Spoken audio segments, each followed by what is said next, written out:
김현정의 뉴스 쇼.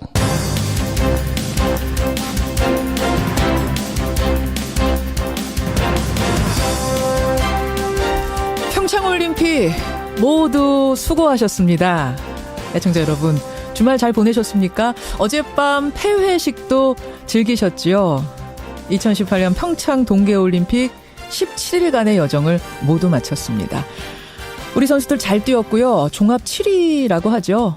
하지만 이번에는 성적에 큰 의미를 두고 싶지는 않습니다. 그보다 더 중요했던 건 온 국민이 울고 웃었던 감동적인 순간이 많았다는 거죠. 남북 공동입장, 또 단일팀, 스켈레톤과 컬링팀의 선전이 있었는가 하면 17,500여 명 자원봉사자들의 헌신도 빛이 났습니다. 오늘 첫 순서는요, 올림픽의 시작부터 끝을 함께 해온 분, 최문순 강원지사 연결해보죠.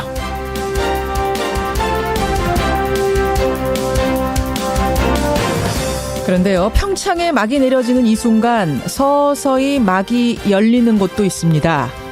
간밤에 이명박 전 대통령의 아들 이시영 씨에 대해 검찰이 비공개 소환 조사를 마쳤습니다. 이 전 대통령의 소환도 초읽기에 들어간 것으로 보이는데요. 이번 주도 뉴스가 많을 것 같습니다. 월요일 아침 김현정의 뉴스쇼 출발하죠.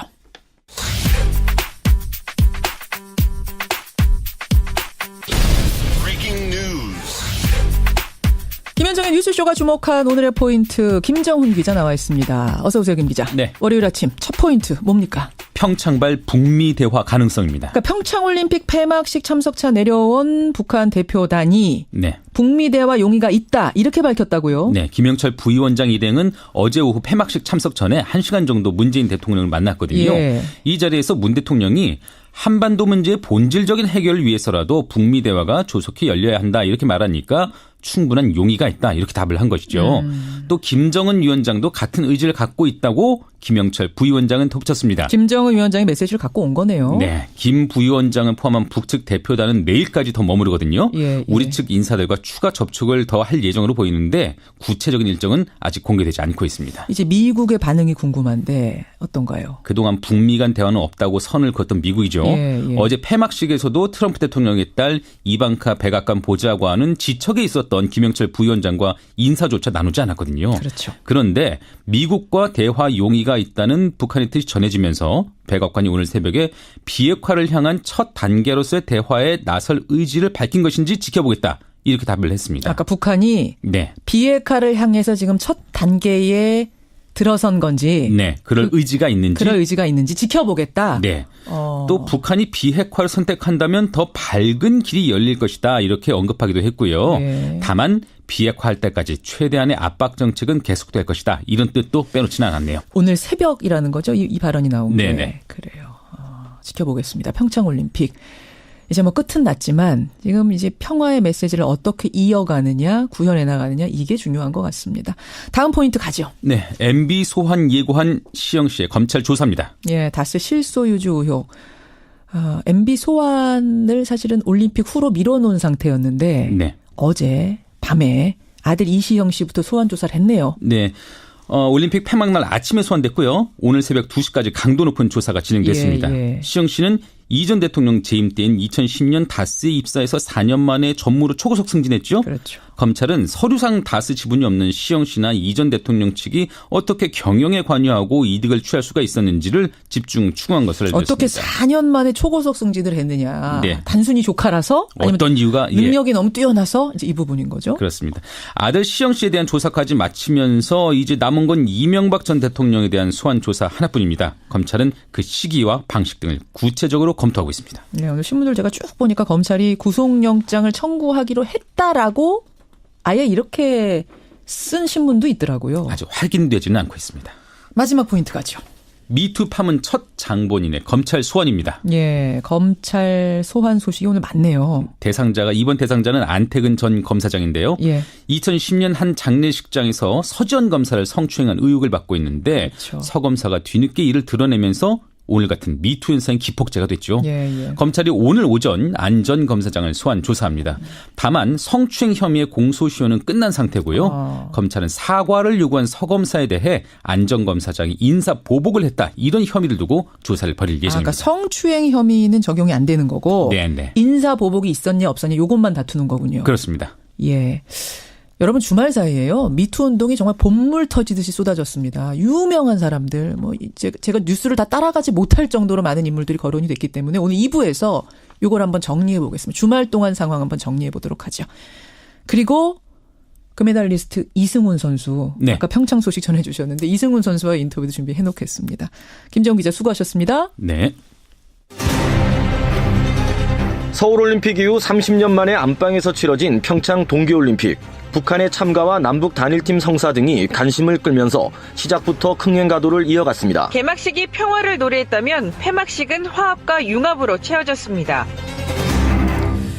예, 2주 동안 여러분 즐거우셨죠? 어떤 장면이 제일 기억에 남으세요?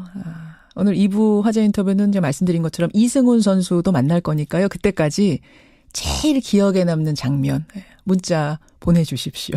문자를 받으면서 첫 순서 최문순 강원지사부터 연결을 해보겠습니다. 평창올림픽 유치가 확정되는 그 순간부터 해서 북한의 평창 참가를 이끌어낸 분이기도 하죠. 예, 여러 핵심적인 역할을 했습니다. 하고 싶은 말씀 많을 거예요. 만나겠습니다. 최문순 지사님 안녕하세요. 네, 안녕하십니까. 고맙습니다. 목소리가 제가 지금까지 만나본 중에 오늘 제일 밝으시네요. 그렇습니다. 어젯밤에 좀 푹 잤습니다. 네. 고생 많으셨어요. 감사드립니다. 네. 예, 폐막식까지 다 마친 오늘 아침에 소감 어떠세요? 네, 오늘 아침까지 우리 손님들이 다 무사히 아무 사고 없이 돌아가셨다는 얘기를 들었습니다. 네, 너무 감사드리고요. 예. 하여튼 저희들로서는 국민 여러분들 모두 저는 우리 한국 전쟁 이후에 한민족이 모두 한꺼번에 마음을 모은 대축제였다 이렇게 규정을 하고 있는데요. 정말 우리 한민족의 힘을 보여준 그런 대회였다고 생각하고 있습니다. 그 올림픽 유치가 확정되던 순간부터 어제까지 네네. 최 지사 개인적으로 가장 기억에 남는 순간을 하나 뽑으라면 어떤 거 꼽으시겠습니까? 아마 저뿐만 아니라 우리 국민들 다 같으실 텐데요. 어제 폐회식 때도 그랬고요. 예. 역시 남북 단일팀이 입장할 때 반응 함성이 제일 컸습니다. 저도 마찬가지로 남북 단일팀이 같이 이번 대회를 치른 것 가장 감격적이고 또 의미가 가장 큰 순간이었다고 생각하고 있습니다. 사실은 이제 올림픽 전에 제일 논란이 됐던 게 이 여자 아이스하키 단일팀 문제 아닙니까? 네네, 그렇습니다. 네. 실제 경기를 시작하면서 그 논란은 정말 눈 녹듯이 사라졌어요. 네네네. 근데 다만 어제 폐회식에 북한 대표단으로 김영철 통일전선부장이 내려오면서 네네. 한국당의 반발이 여전히 거셉니다. 이 부분은 어떻게 생각하세요? 한국당의 반발도 그렇고 어제 이제 평창 입구에 시위대들도 왔었고요.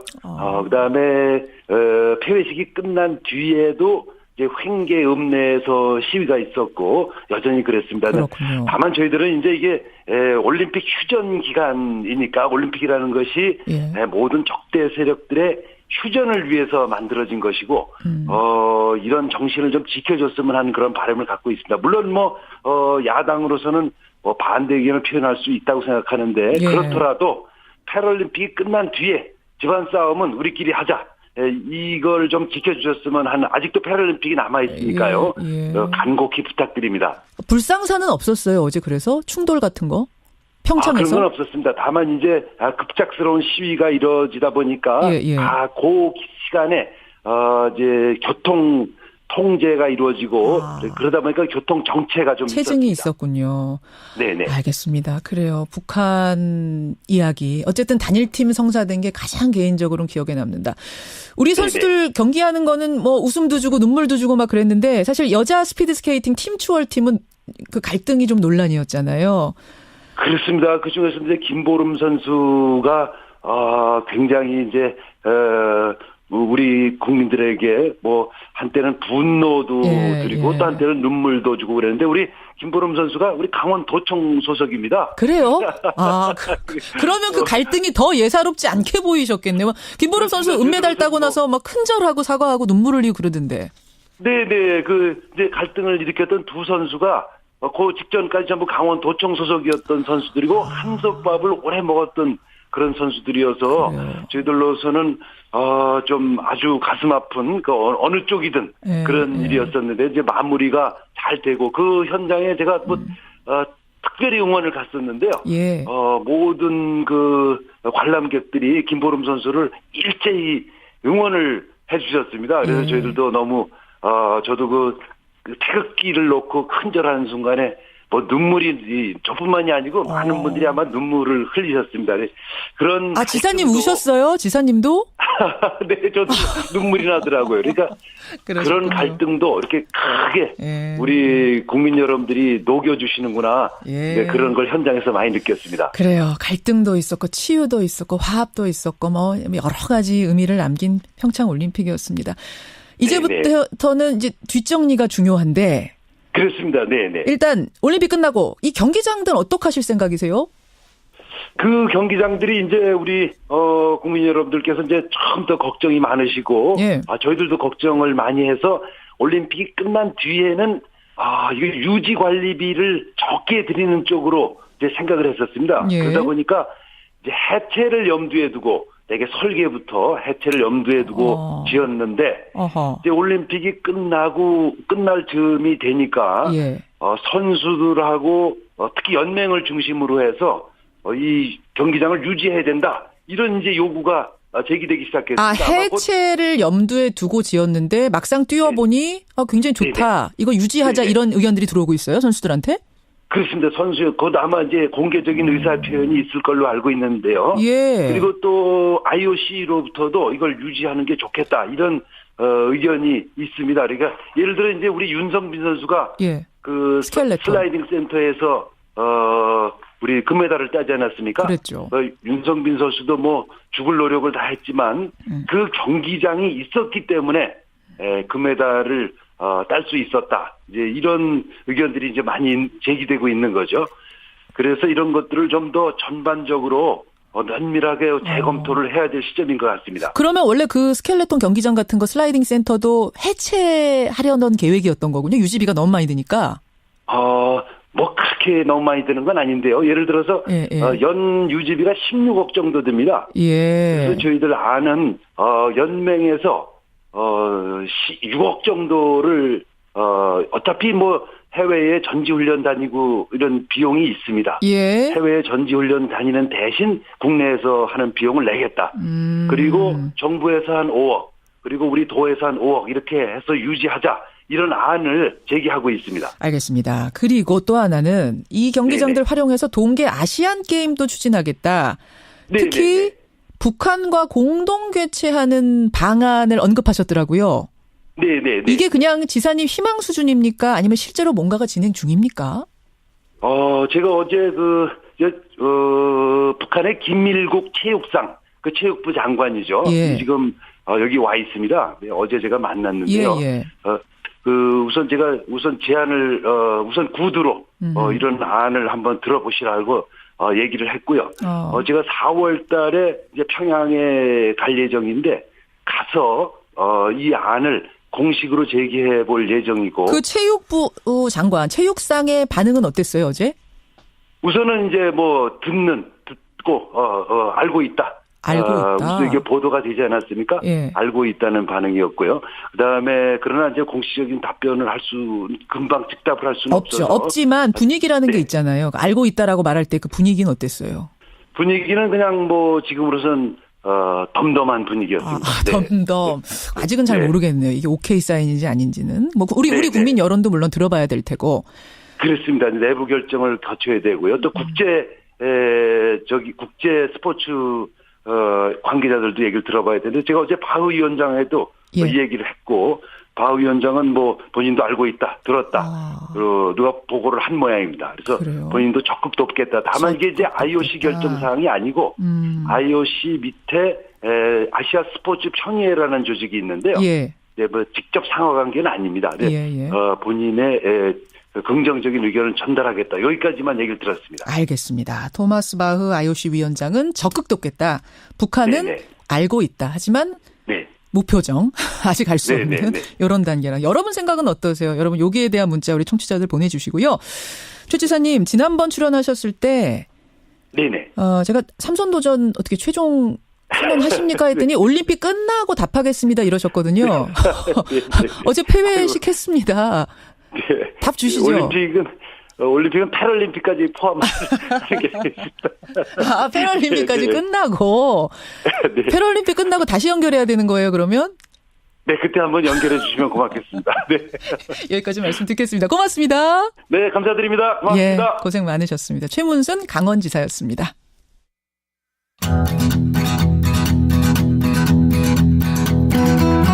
김현정의 뉴스쇼는 청취자 여러분의 참여로 이루어집니다. 트위터, 페이스북, 레인보우 게시판, 그리고 단문 50원, 장문 100원의 유료 문자 샵 1212, 우물정 1212 통해 참여하실 수 있습니다. 김현정의 뉴스쇼, 여러분과 함께 만듭니다. 김성환의 행간 시사평론가 김성환 씨 나오셨습니다. 어서 오십시오. 네, 안녕하세요.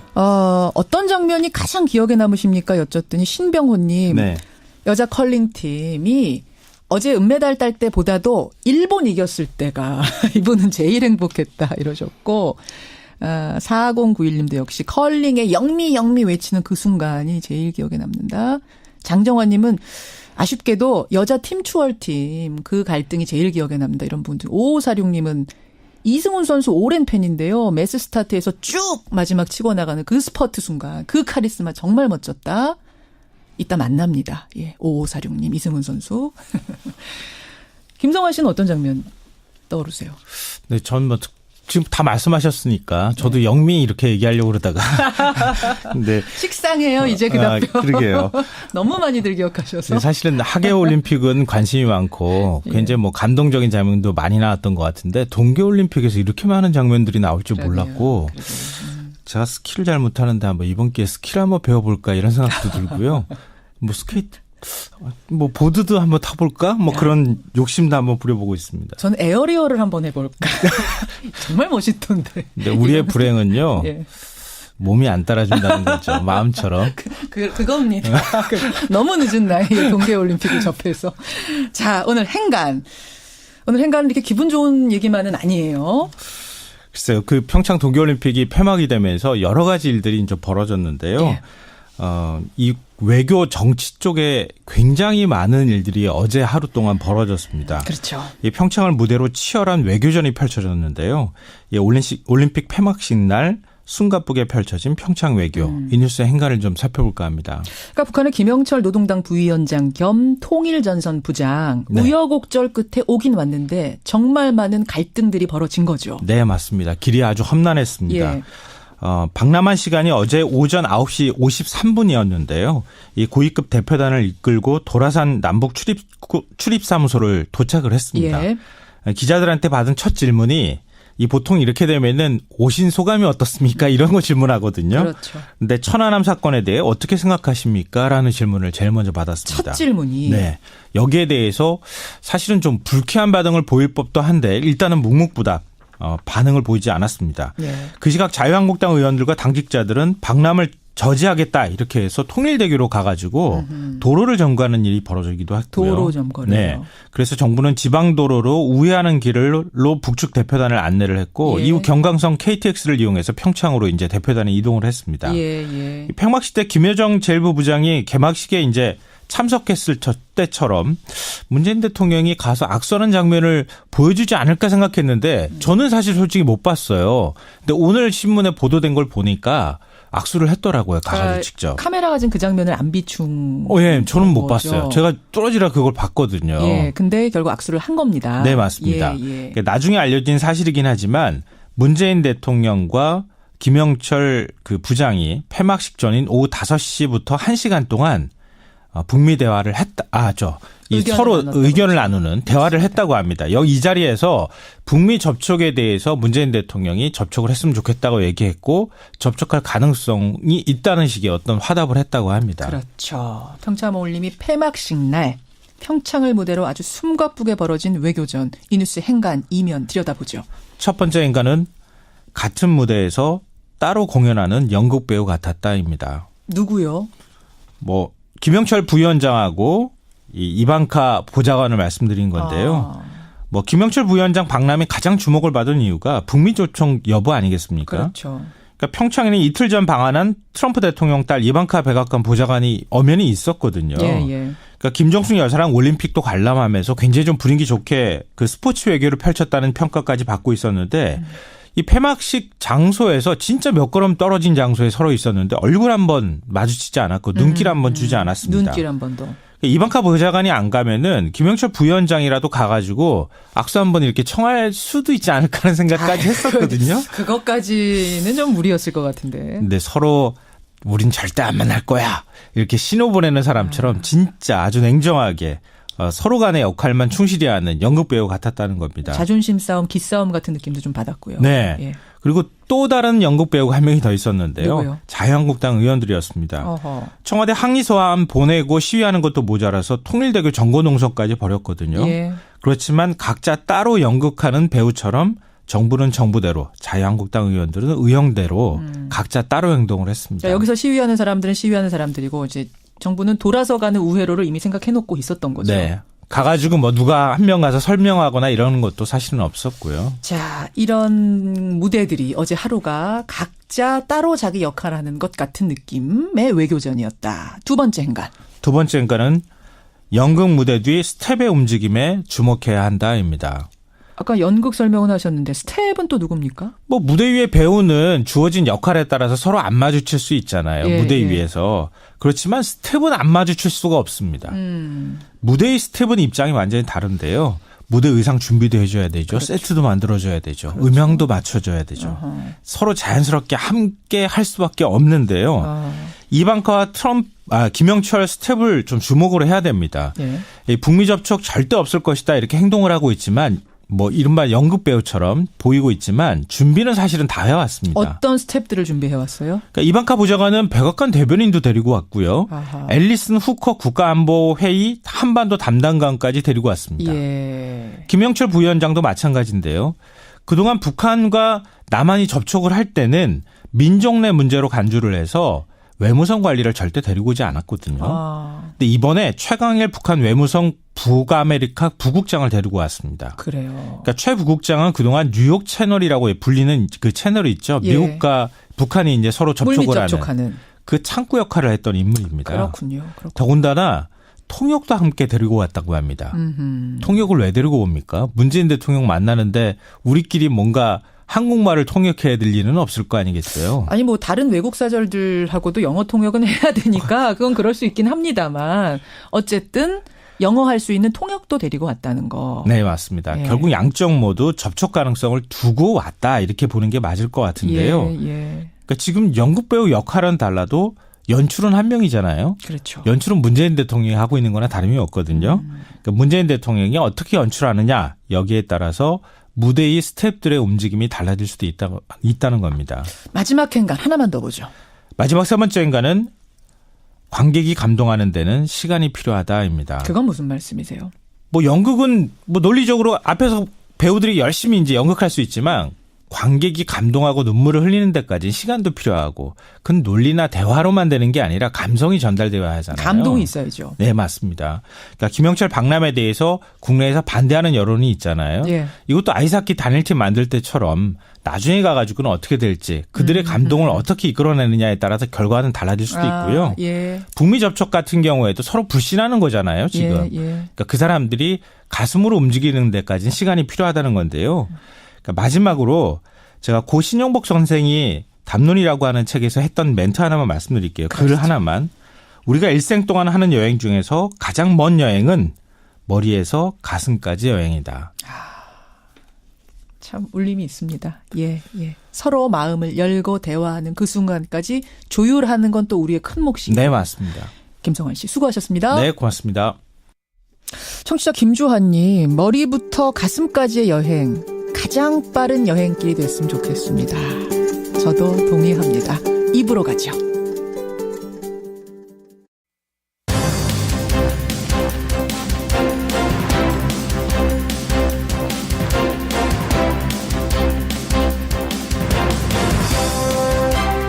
김현정의 뉴스쇼 2부 출발합니다. 저희가 2부에서 이승훈 선수 만난다고 하니까요. 벌써 질문이 들어오네요. 청취자 2964님. 출발 직전에 그 엄청난 부담감 속에 이승훈 선수는 마인드 컨트롤을 어떻게 하십니까? 이런 질문 주셨는데요. 제가 잠시 후에 질문 직접 해보고요. 여러분 문자 주십시오. 그 전에 첫 순서로는 주말 사이에 본물 터지듯이 쏟아진 미투 상황을 좀 정리해보고요. 선언 그 다음은 뭐가 따라야 될 것인가? 대안에 대해서 생각해 보겠습니다. 청와대에다가 민원을 넣은 전직 교수 한 분이 계세요. 그분의 이야기 경청해보죠. 그리고 오늘 여론이 있는 날인데 오늘 여론에서는요. 미투 운동과 함께 이야기가 되고 있는 것이 과연 이 미투 가해자들의 작품을 교과서에 이대로 실어놓는 게 옳은가 그른가 이 논란이 일고 있습니다. 고은 시인 노벨상 후보로 여러 번 올랐을 정도로 문학계의 대부인데 작품은 작품으로만 봐야 되는 건지 아니면 교과서에서 빼야 하는 건지 여러분 생각은 어떠십니까? 국민 여론 들어보죠. 50원에 담은 100원의 장문 유료 문자 샵 1212 카톡 레인보우까지 열어놓고 출발합니다. 미투 운동이 끝없이 확산되고 있습니다. 천주교 사제의 성폭력 사실이 드러나서 큰 충격을 줬는가 하면요. 문화계에서는 새로운 미투 선언이 주말 사이에도 계속 터져나왔는데요. 우선 주말 사이에 펼쳐진 그 문학의 상황들 중심으로 해서 정리를 좀 해보고 앞으로의 과제, 그러니까 폭로에서 그치는 게 아니라 뭐가 더 이어져야 하는가 이 부분까지 짚어보겠습니다. 먼저 문화평론가 김성수 씨 연결을 해보죠. 김 선생님 안녕하세요. 안녕하세요. 김성수입니다. 저는 뉴스를 따라가다가 지쳤어요. 몇 시간 지나면은 또 터지고 밤사이에도 또 새로운 인물이 터지고 그러니까 연출가 이윤택, 오태석, 배우 조민기 씨까지가 지난주에 이제 떠들썩했던 인물들이고 주말 사이에는 문화예술계 인물들 중에 누구누구 언급이 된 겁니까? 그때까지만 해도 물 밑에서 제보가 있었다라는 소문이 돌던 사람들이 하나 둘씩 모습을 드러내고 있는 건데요. 일단 조재현 씨가 제일 큰 충격이었죠. 배우 조재현 씨. 굉장히 큰 그 문화적 권력을 누렸던 분 중에 하나입니다.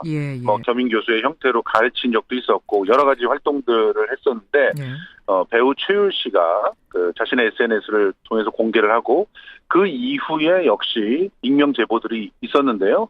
조재현 씨도 자기 모든 걸 다 내려놓고 정말 잘못 살았다. 나쁜 사람이었다. 그러면서 그때 당시에 상처를 받은 사람 사과하고 싶다. 이런 얘기를 했고요. 그러니까 인정을 다 한 거죠. 조재현 씨는. 예, 그렇습니다. 그리고 이제 배우 최일아 씨도 가장 최근 뉴스에 자신의 모든 걸 내려놓겠다라고 한 분인데요. 성추행 피해자가 나타나지 않았는데 밤사이에 스스로 고백하는 글을 올린 거더라고요. 예, 그런데 그 나타나지 않았는지는 모릅니다. 왜냐면은 그 익명의 제보가 지금 현재는 SNS뿐만이 아니라 지금 연극계 내에서는 성폭력 반대 연극인 행동이라고 하는 단체가 결성이 됐고 여기서 사실상 신고와 상담을 함께 하고 있는 그런 상황인데요.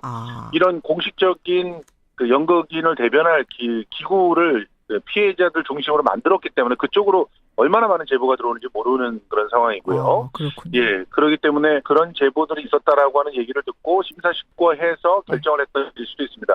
지금 현재 최일아 씨도 배우협회 이사장 자리 내려놓겠다고 얘기를 했고요. 그 외에도 지금 유명 뮤지컬 연출가인 윤호진 씨. 명성왕후, 영웅 이런 거 다 제작한 분이잖아요. 그렇습니다.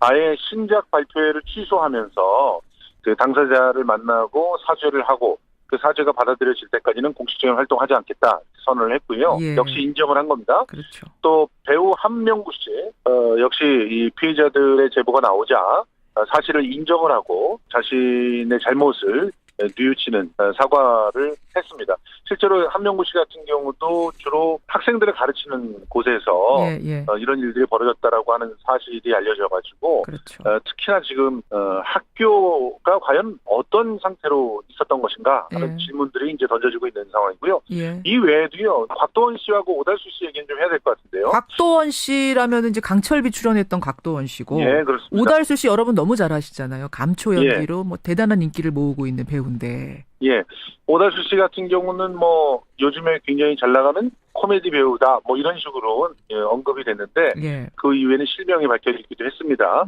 지금 현재는 구체적인 사과라든가 인정을 하지는 않고 있는데 추후에 어떤 행동들이 나올 것 같고요. 곽도원 씨는 적극적으로 부인을 했습니다. 그렇죠. 그래서 기본적인 배우의 프로필조차 이해하지 못한 그런 음해다. 그래서 바로 삭제된 것이다. 뭐 이렇게 주장을 했고요. 앞으로 상황을 좀 더 지켜봐야 될 것 같고요. 이 외에도 앞으로 얼마나 더 많은 사람들이 나오게 될지 사실 가늠하기 어려운 상황입니다. 예, 오달수 씨와 곽도원 씨는 이미 실명으로 다 보도가 되고 회자가 됐기 때문에 저희가 언급은 했습니다만 아직 오달수 씨는 침묵 상태, 곽도원 씨는 부인 상태라는 거고요. 한 분 더 빠진 것 같아요. 사진가 배병우 씨. 예. 이분도 충격인데요. 이 배병우 씨 같은 경우는 뭐 소나무 사진으로 너무나 잘 알려진 너무 유명한 세계적인 거장입니다. 그럼요. 그 추행 사실에 대해서 아주 구체적인 인정을 하지는 않은 상태로 알려져 있습니다. 그러니까 자신이 과거에 저지른 그런 행동들에 대해서 혹시라도 상처를 입은 사람이 있으면 사과한다. 이런 총체적인 사과라서 그런 정도라고 봐야 됩니다. 지금 말씀한 인물들은 다 실명으로 언급이 된 사람들이고 이니셜로 언급이 되는 사람은 더 많죠. 예, 굉장히 많습니다. 그리고 그 이니셜 안에서 대충 누구인지를 알겠다라고 하는 사람들, 그런 사람들이 이제 주말 사이에 다 하나둘씩 얼굴을 드러낸 그런 상황이어서요. 앞으로도 계속 드러날 거라고 봅니다. 아니, 근데 지금 들으시는 분들이 물론 지금 사회 전반에서 미투 운동이 벌어지고 있지만 왜 유독 문화계에서는 더 많은 성폭력 폭로가 있는 것인가? 그분들이 자발적으로 피해자들이 그쪽에서 많이 나서서 그런 건지 아니면 실제로 성폭력이 다른 것보다 유난히 많았던 건지 어떻게 보세요? 성폭력은 철저하게 권력형 범죄입니다. 그러니까 권력으로 시작되는 범죄가 처음에는 보통 돈 가지고 장난치는 걸로 시작하고요. 그 다음에는 이제 인사 가지고 장난을 치게 되고, 그 다음에 최후에 마지막에 가게 되면 결국 사람의 몸을 침탈하게 되는 그런 범죄를 저지르게 되거든요. 이제 권력을 확인받는 과정이라고 봐야 되는 거예요. 내가 권력을 가지고 있다라는 거를 확인하는 거예요, 스스로. 뭐 특정한 단체의 대표로 활동을 했거나 교육 권력으로 또 작용을 했거나 그분들의 얘기를 따르지 않을 수가 없거든요. 문을 이렇게 지키고 있는 사람들 있잖아요. 등용문을 지키고 있는 사람들의 경우는 자신의 권력을 확인받고 싶어하는 그런 범죄들을 저지를 수 있었다고 봅니다. 그래서 문화예술계가 피해자가 특히 많은 건 아닌가 이렇게 생각을 합니다. 일리가 있네요. 그러니까 문화계 시스템이라는 것이 사람에 의해서 인정받는 거잖아요. 무슨 시험을 치는 것도 자격증이 있는 게 아니라 누가 뽑아줘야 배역을 맡는 거고 그 다음으로 올라갈 수 있는 거고 이것이 가져온 폐해들 결국 문화계에서 더 많은 피해자를 양상했던 이유가 아니냐 이런 말씀. 여기까지 일단 상황 좀 정리해봤습니다. 김성수 씨 고맙습니다. 고맙습니다. 문화계 미투 선언 이야기 문화평론가 김성수 씨 통해서 주말 사이 상황 정리를 했습니다. 정말 사회 전방위로 확산이 되고 있죠. 이제는 선언에서 그칠 게 아니라 그다음 대안을 생각해봐야 할 때입니다. 청와대에다가 피해자 기구를 설치해달라 이런 민원을 신청한 분이 계셔서요. 저희가 좀 알아보니까 대학 교수 출신이세요. 2014년에 성추행을 당하고 대학 당국에 신고를 했지만 학교는 사건을 덮자고 하고 해고까지 했답니다. 결국은 소송으로 가서 지난 1월 말에 승소 판결을 이끌어낸 주인공 성균관대학교에서 교수를 지낸 분 남정숙 전 교수 연결을 해보겠습니다. 남 전 교수님 안녕하세요. 네, 안녕하세요. 1월에 난 판결이 1심? 네, 민사 1심, 형사 1심 다 승소했습니다. 그럼 가해자 측이 지금 항소를 했습니까? 가해자 측은 현재 민사만 항소한 걸로 알고 있습니다. 민사만. 이게 지금 4년 전에 미투를 하셨던 거죠? 네. 이 사이에 이렇게 본물 터지는 상황을 보면서는 어떤 생각 드세요? 서정 검사님이 먼저 그 물꼬를 터주셔서 그동안에 숨죽이고 있던 그 아픔을 겪고 있던 분들이 다 나오셔서 좋은 기회가 됐다고 생각을 합니다. 좋은 기회가 됐다. 최근에 청와대 청원 게시판에 청원글을 올리셨어요. 네. 예, 어떤 내용입니까? 지금 이제 권력형 성폭력 피해자가 그 예술 분야뿐만 아니라 뭐 교육계에서도 나오고 뭐 각계각층에서 다 나오는데 지금 이제 뭐 교육부라든지 문화부에서 좀 하나의 기관들에서 임시방편으로 이렇게 다룰 수 있는 단계가 넘어섰다고 생각을 하거든요. 아하. 그래서 이제는 범정부 차원에서 아예 근본적이고 통합적인 대책을 마련해야 될 거라고 생각을 하고 그러려면 한 부처가 아니라 국무총리실에서 전체를 주관하시면 어떻겠습니까? 하고 제가 제안을 드렸고요. 국무총리실이 컨트롤 타워가 돼주십시오. 이 말씀이에요, 일단. 네네. 예, 컨트롤 타워가 돼서. 네, 제가 이제 당사자로서 뭐 고발을 하려고 하니까 너무 힘들어요, 그 과정이. 신고센터 가야 되고, 변호사 만나야 되고, 뭐 지원센터 가야 되고, 뭐 너무 힘든데 처음에 어디다가부터 해야 되는지를 잘 모르겠거든요. 그러니까 이거를 피해자들이 원스톱으로 고발에서부터 지원받을 수 있게끔 원스톱으로 서비스를 받을 수 있는 시스템을 마련해달라는 거예요. 그러니까 국무총리실 컨트롤 타워가 돼서 이런 걸 지원해주는 원스톱 기구가 하나 있었으면 좋겠다. 네. 그다음에 이제 마지막으로 세 번째는 지금까지는 피해자들이 생계를 포기하고 정말 고발을 함으로써 이게 알려지거든요. 근데 그 사이에 또 가해자들은 뭐 무고를 한다든지 명예훼손을 한다든지 뭐 이렇게 2차 피해를 가하는데 그런 게 걱정이 돼서 또 고발하지 않는 분들이 많거든요. 2차 피해를 우려해서. 네. 그래서 이제 그 위험에 노출되지 않고 2차 피해가 뭐 걱정 없이 진행되도록 변호사 비용이 좀 지원이 돼야 되지 않을까. 그러면 내부 고발이 더 활성화되지 않을까 이렇게 생각을 합니다. 변호사 비용 지원이요? 근데 이게 그러니까 공익적 차원에서 하는 분들도 물론 있겠지만 개인 차원과 공익 차원 이거 나누기가 좀 애매한 이런 것도 좀 있을 것 같은데요. 그건 뭐 구분해야 되겠지만 나중에 변제받으면 되니까 1차로 변호사 비용은 지불해야 된다고 생각을 합니다. 일단은 돈이 없어서 변호사 비용이 없어서 신고하고 싶어도 대응하고 싶어도 못하는 여성들이 있다는 얘기예요. 네, 많습니다. 예. 그냥 주자, 뭐, 무료 제공이 아니더라도 일단 지원은 좀 해줬다가, 나중에 갚더라도. 네. 이런 정도 지원. 그 말씀은 이 피해를 당하는 사람들, 그러니까 권력형 성폭력을 당하는 사람들은 대부분이 약자고, 경제적으로도 어려운 경우가 많단 말씀이네요. 네네. 주변에서 혹시 그런 사례들 좀 보셨어요? 저는 지금 피해자들, 제가 이제 한 달 전에 고발을 했는데, 그 사이에 한 20명 정도의 피해자들을 만나봤습니다. 서지영 검사나 저 같은 사람은 이제 경력이 오래된 사람이고 지금 이제 새롭게 연극계에서 나오는 분들은 굉장히 어린 분들이 많아요. 그렇더라고요. 예, 그러면 마치 제가 보기에 작은 새처럼 바들바들 떨면서 되게 무서워하고 트라우마가 굉장히 심해요. 예, 굉장히 가엾은 상태예요. 트라우마 말씀하셨어요. 그럼 물질적인 부분의 어려움도 있지만 정신적인 어려움 이런 것도 크다는 말씀이네요. 네. 예. 그 정신적인 부분에 대한 대안이란 것도 생각해 볼 수 있을까요? 그렇죠. 이제 서지영 검사님도 고발할 때까지 8년이나 걸렸다고 그렇게 말씀하셨잖아요. 저도 7년 정도 걸렸거든요. 이런 권력에 의한 성폭력은 좀 가정폭력이랑 좀 비슷한 것 같아요. 저희랑 이제 가까운 아버지나 선생님이나 이렇게 권위가 있는 그런 가까운 분한테 당하거든요. 그렇죠. 그러면 그에 대한 죄책감이 없다고 할 수 없어요. 이 사람을 고발해도 되는 것인가 과연 내가 배신하는 게 아닌가. 네, 그런 죄책감이 있고 그다음에 고발을 하면 그와 저것도 한 20-30년 걸렸던 그런 사회적인 관계들이 다 끝나거든요. 깨지는 거죠. 그 사람과 또 그 사람 주변과도 다 깨지는 거죠. 네네. 그래서 그런 관계를 생각하면 쉽게 고발할 수가 없습니다. 그렇다 보니까 이 고발을 하고 났을 때의 정신적인 이 상처도 굉장하다는 말씀. 네. 거기에 대한 대안도 가능할까요? 뭔가가? 그래서 미투를 이렇게 폭로하신 분들을 제가 많이 봤는데 대부분이 개인보다는 사회와 미래를 바꾸기 위해서 이렇게 용기를 내신 분들이 많은데요. 피해자들이 예상외로 상처가 너무 심해요.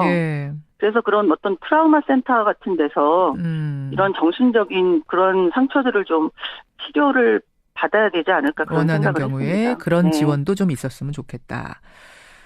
어떤 글 보니까 이런 말씀하셨더라고요. 본의 아니게 난 투사가 되었다. 4년 전에 미투 선언을 한 어떻게 보면은 지금 미투 선언자들의 선배가 되신 셈이에요. 이 방송을 듣고 있는 분들 중에도 내가 이 용기를 내야 되나 말아야 되나 이렇게 되면 내가 뭔가 큰 피해를 다 또 당하는 거 아닌가? 내가 그 사람들 배신하는 거 아닌가? 여러 가지로 내적 갈등을 겪고 있을 그분들께 한 말씀 해주시겠어요? 권력형 성폭력을 저지르는 사람은 권력자가 아니라 정신과적인 환자입니다. 그래서 그가 돈이 아주 많거나 권력이 많거나 그런 거와 상관없이 그냥 환자라고 생각하셔야 돼요. 정신적으로 문제가 있는 사람들이다. 예, 네네. 아무리 뭐 겉이 번지르르 하더라도 이 사람은 환자다. 그렇게 생각을 하시고 고발을 하셔야 돼요. 그 사람은 치료가 필요하다. 세상에. 네, 그 사람을 위해서라도. 그 사람을 위해서라도 고발을 해서 격리시켜서 치료를 받아야 됩니다. 아하. 정상적인 사람이 아니에요. 예. 그 사람을 위해서라도 오히려 알리는 게 이게 옳다라는 생각을 가지고 용기를 내시라 이런 말씀. 네네. 근데 지금 권력형 성폭력이란 말씀을 계속 하셨잖아요. 네. 들으시는 분 중에 아니 교수시라면서 교수가 어떻게 약자가 돼서 권력형 성폭력의 피해자가 되셨나 궁금해하실 것 같아요. 가해자가 누구였습니까? 제가 배우 전임 교수였고요. 비정규직이었어요. 가해자는 저희 대학원의 원장 교수님이셨어요. 그러니까 또 그 사회 안에서 갑을 관계였던 거군요. 예. 네. 알겠습니다. 이제는 미투 선언 그 자체도 중요하지만 그 다음에 대책을 생각해야 될 때다. 이런 말씀 남정숙 전 성균관대 교수. 오늘 귀한 시간 고맙습니다. 네, 감사합니다.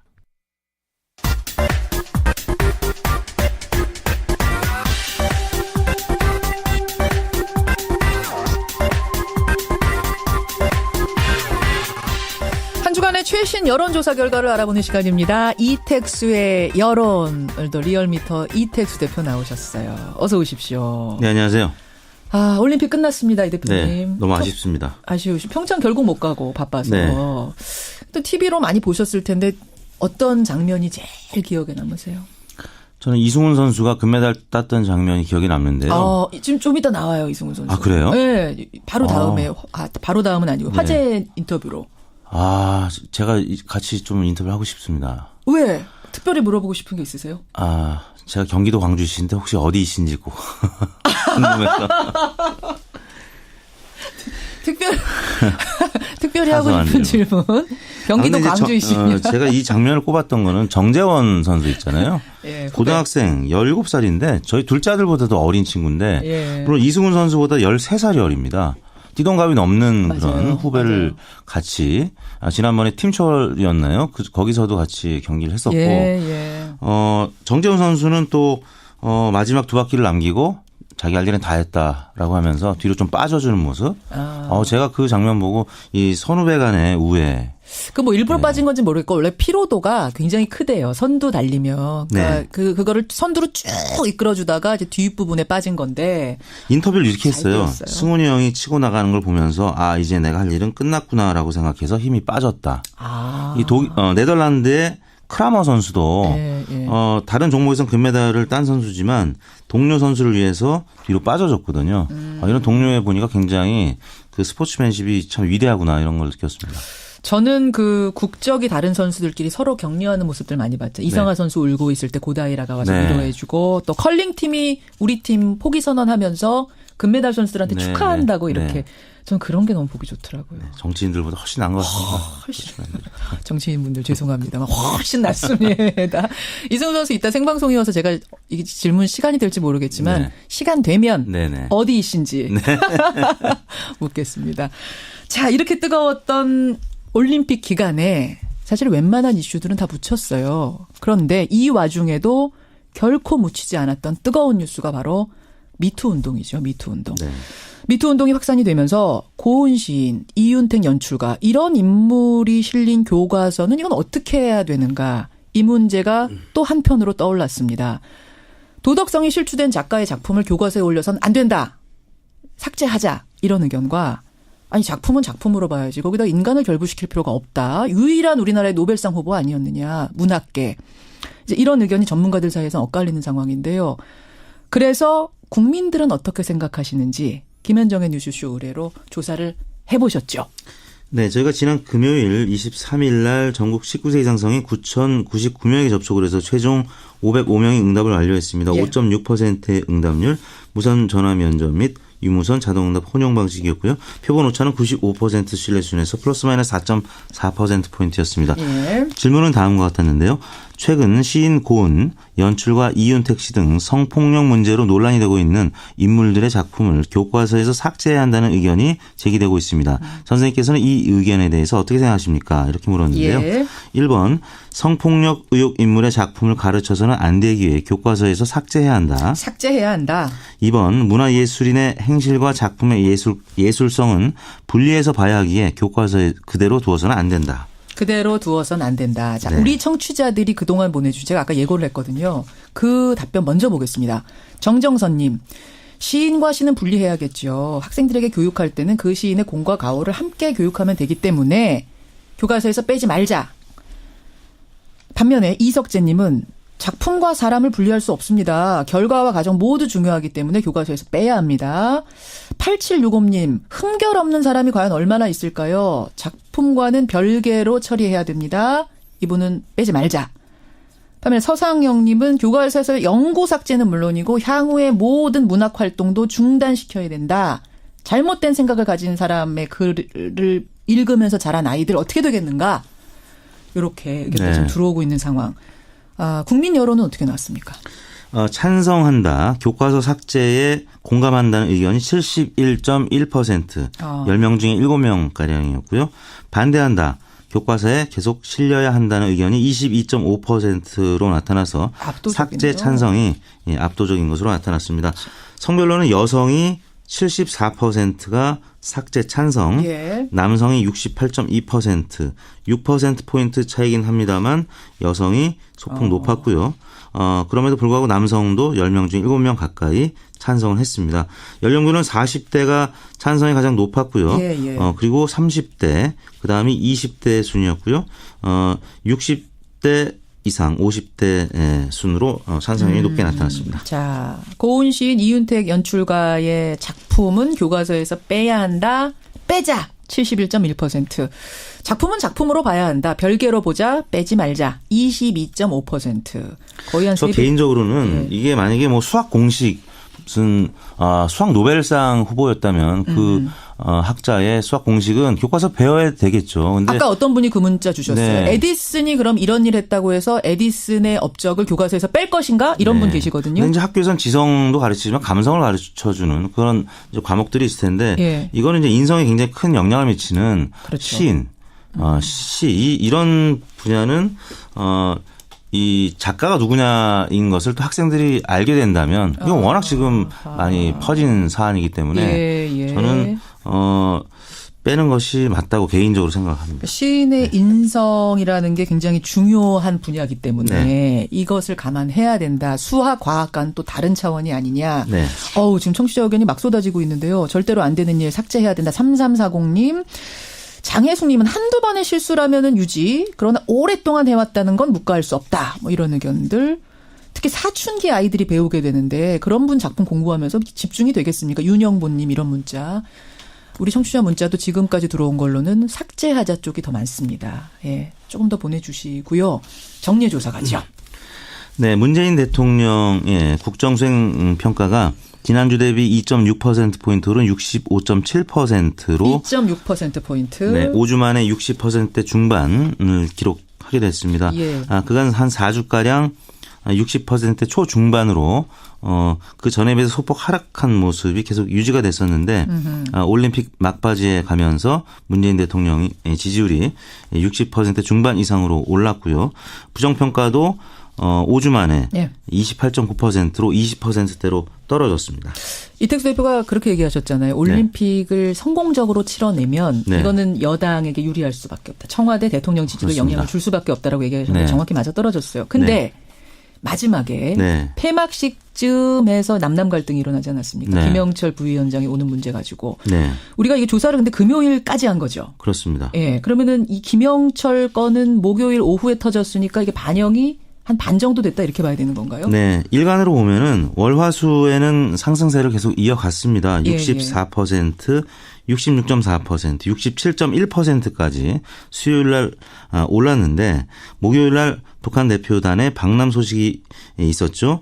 김영철 노동당 부위원장을 단장으로 한다는 소식 때문에 65.4%로 일간으로 보면 지난 전날보다 1.7%포인트가 떨어졌고요.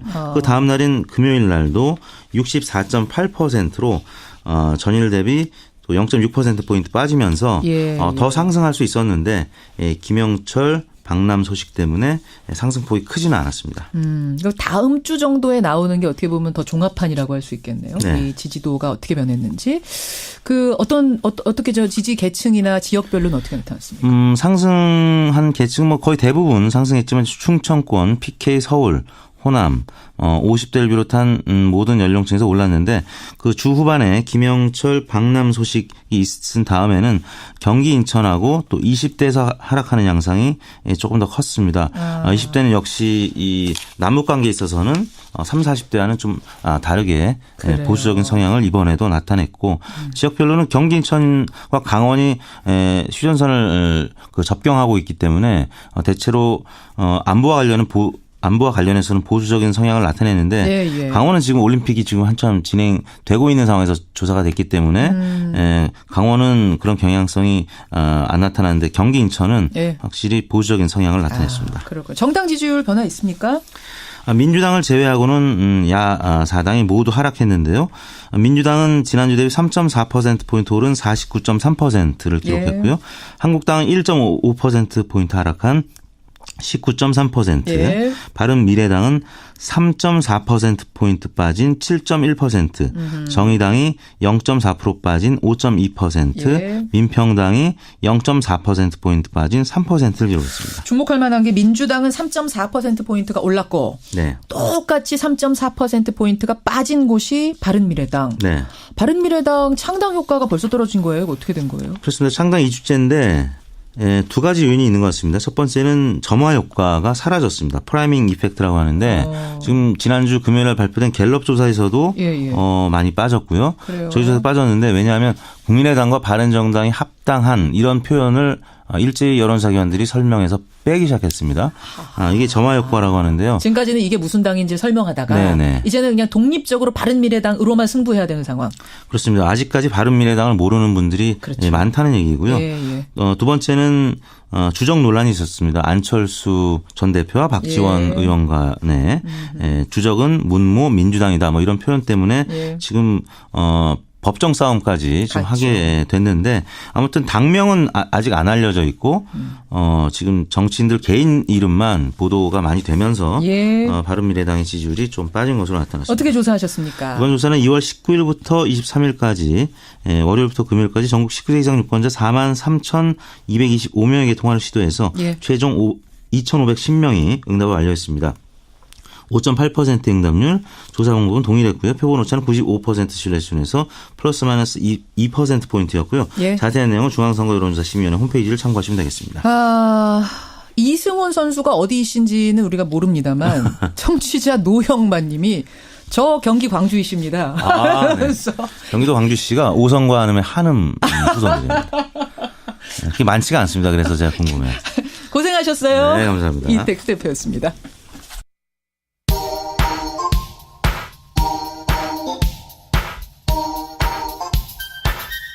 김현정의 뉴스쇼 CBS 라디오와 함께하고 계십니다. 저는 퇴근길 시사잡기 정관용입니다. 성폭력 가해자들의 시를 교과서에 그대로 두느냐 빼느냐 문제. 우리 청취자들도 빼자라는 의견이 압도적으로 많습니다. 정혁진님, 친일파의 시를 문학을 뺀다면 고은 시인의 것도 빼야 맞습니다 하셨고요. 이진선님도 학생들에게 나쁘게 살아도 결과물만 좋으면 된다는 인식을 심어줄 수 있기 때문에 삭제해야 됩니다. 반면에 진상민님은 인간의 죄와 예술작품은 분리해서 사고하는 게 필요합니다. 진정한 사과와 후회는 꼭 필요하지만요 하면서 사과를 반드시 받고 작품은 그대로 살려두자 이런 의견도 들어오고 있습니다.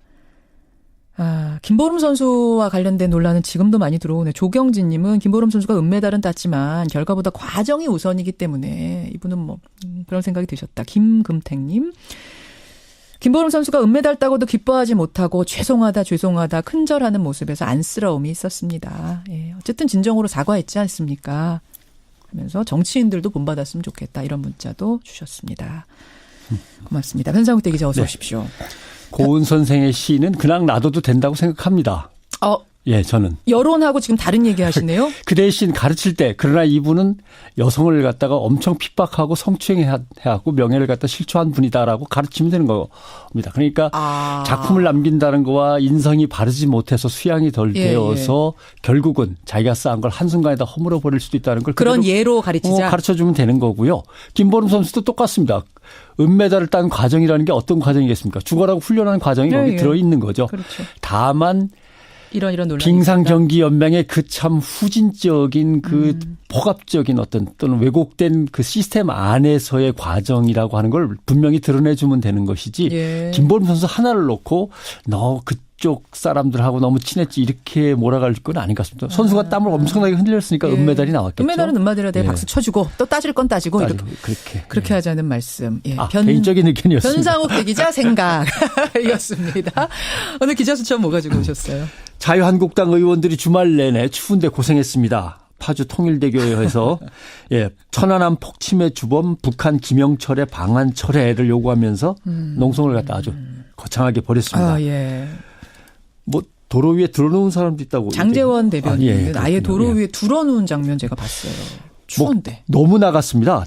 한국당을 밟기만 하면 긴급 체포하거나 사살시켜야 될 대상이라고 막 나갔었는데. 사살까지. 근데 이 말에 문제가 있어요. 그러면 지금 못 돌아가게 길목을 다시 지키고 거기서 어떻게든 처리를 해야 되는데 그럴 생각은 전혀 없는 것 같습니다. 그걸 어떻게 할 수 있냐면은 통일대교 남단에서 도시락 까먹고 쓰레기를 잔뜩 거기다 그냥 쌓아놓고 버리고 온 걸 보면 다시 북으로 못 돌아가게 지킬 생각은 전혀 없다라는 게 이제 증명이 되는 거고요. 쓰레기 쌓아놓은 건 못 봤는데. 예. 그 1인 미디어죠. 미디어 몽구 씨가 아주 사진을 찍어서 올리셨더군요. 그리고 명분과 합리적인 이유가 결핍되어 있는 거는 이제 국민들이 어느 정도 이해를 하시는 것 같습니다. 지난 2014년 10월 15일 날 박근혜 정부 시절이죠. 남측 판문점에서 남북 장성급 군사회담을 열었을 때 지금 문제의 인물이라고 하는 김영철 부위원장이 협상대표로 나와서 만났습니다. 그리고 이때 대화하자고 제안했던 거는 박근혜 정부고 자유한국당이었습니다. 당시. 그다음에 2014년 10월 인천 아시안게임 폐회식에도 인민군 총정치국장인 황병서 등 북한 대표단이 파견 왔었는데 이때도 당시 새누리당이죠. 지금의 자유한국당 김무성 의원이 대표로 나가서 박수를 치고 환대했습니다. 사진도 있습니다. 이때 아예 북측 참석자들은 군복을 입고 왔습니다. 그렇죠. 일부가. 지금 이런 것들이 나오면서 사실은 좀 자유한국당이 여기에 답할 것이 궁해진 상황인데 왜 그렇게 단호하게 막아서는가? 왜냐하면 평양올림픽이라고 해서 평창올림픽을 이제 무너뜨리는 프레임을 가져갔는데 이게 안 먹힌 거예요. 자꾸 메달은 나오지.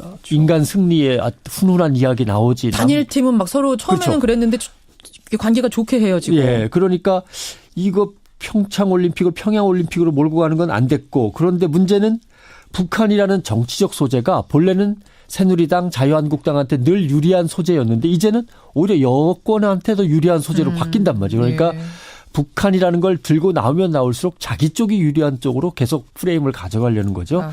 두 번째로는 현실적으로 이제 이 문제가 잘 안 되더라도 보수 지지층 중에 극우적인 양상을 띠는 현 정권의 부정적인 유권자들을 계속 단단히 결속시켜 나가야겠다. 그래야만 지방선거에서 어떻게든 먹힐 수 있다. 자칫하면 이제 바른미래당이 다시 치고 올라오면 안 되니까 그 전에 보수 결핍층을 자유한국당 쪽으로 결속을 시켜야 된다라고 하는 거죠. 그런 정치적인 의도가 깔려 있지 않은가. 정치공학적으로 해석하자면 그렇다는 말씀이세요. 그런데 통일대교에서 그렇게 농성까지 할 정도로 격렬하게 반대했는데 어떤 이슈를 확산시킨 느낌은 아니에요. 뭔가 흐름이 뒤바뀌기 위해서 액션을 취하는데 SNS를 통해서 그 반대연이 더 빨리 확산된다는 데 이제 문제가 있는 거죠. 그러니까 야당의 주장이나 이걸 실어주는 언론 보도에 대해서 미디어 리터러시라고 하죠. 언론 보도에 대한 해독력이 국민들이 이제 증강되고 있는 상황인 거죠. 그래서 예를 들면 정부의 해명도 또 빨리 전달이 됩니다. 왜냐하면 북한 고위급 대표단이 통일대교를 빙 돌아서 왔지 않습니까? 그러니까 아니 군사도로를 북한 대표단한테 내주고 도망치게 했느냐라고 했는데 정부는 그 다리는 일반인도 출입이 가능한 전진교, 거기는 군사도로가 아니고 일반 지방도로다. 정부가 해명을 하니까 이게 또 SNS로 바로 확산이 되는 거죠. 그런 것들이. 그다음에 가장 중요한 건 지금의 민심의 흐름은 한반도를 둘러싼 강대국들 틈바구니에서 우리가 어떻게 자주적으로 주도권을 확보해서 외교를 펼쳐나갈 수 있을까. 정부의 고민이기도 하고 국민들의 관심사고 국가적인 과제입니다. 그런데 이걸 뒤집으려고 하니까 홍준표 한국당 대표 말대로 하자면 자기네가 통일대교를 지킨 덕분에 김영철이 개구멍으로 빠졌다. 이게 대한민국이 건재하다는 표식이다. 이렇게 주장하기는 너무 힘들다는 거죠. 무리입니다. 그래요. 그 자유한국당이 여당에서 야당이 돼서 이제 북한 방문단에 대한 태도가 확 돌변했다는 얘기 방금 전에 하셨는데 언론 태도들도 확 변한 곳들이 있다면서요? 네, 대표적으로는 조선일보죠. 이번에 천안함 폭침의 주범이 평창에 온다. 이렇게 해서 23일자 신문에 냈고 그걸 자유한국당이 받아서 통일대교 농성으로 이끌어갔습니다. 근데 조선일보는 2014년 10월 16일 사설을 보면 박근혜 대통령 시절입니다. 우리 입장에서 그런 인물을 상대하는 게 남북회담의 어려움인데 엄청난 인내를 필요로 한다. 북한과의 대화를 피할 이유는 없다. 엄청난 인내를 필요로 하는 작업이다. 그러나 북한과의 대화 피할 이유 없다. 긴 호흡으로 남북 대화를 이어가야만 한다라고 썼습니다. 태도가 좀 변했네요. 네. 그러니까 조선일보가 그때마다 다른 거죠. 자기의 역시 정파적, 정치적, 그다음에 기득권을 어떻게 수호하느냐 하는 입장이 들어가 있는 거죠. 그래요. 마지막 마무리 한마디. 네. 언론들의 문제를 마지막으로 짚고 넘어가고 싶은데 자유한국당이 구호를 외치고 주장을 하면 그대로 엄청난 길이의 분량으로 다 받아 쓴단 말입니다.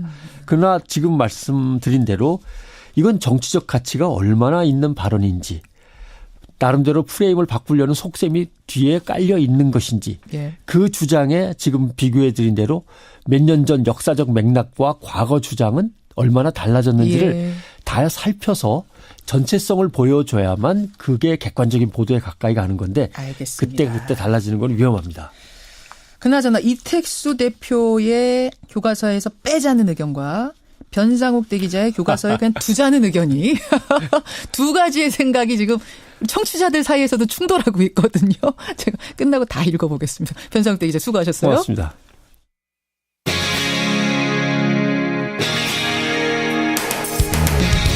여러분께서는 지금 CBS 라디오 김현정의 뉴스쇼를 함께하고 계십니다. 자, 예고드린 대로 오늘 화제의 인터뷰 평창의 감동을 이어가 보겠습니다. 이번 올림픽에서요, 최다라는 기록을 세우면서 빙송 역사에 이름을 새긴 선수죠. 스피드 스케이팅의 이승훈 선수.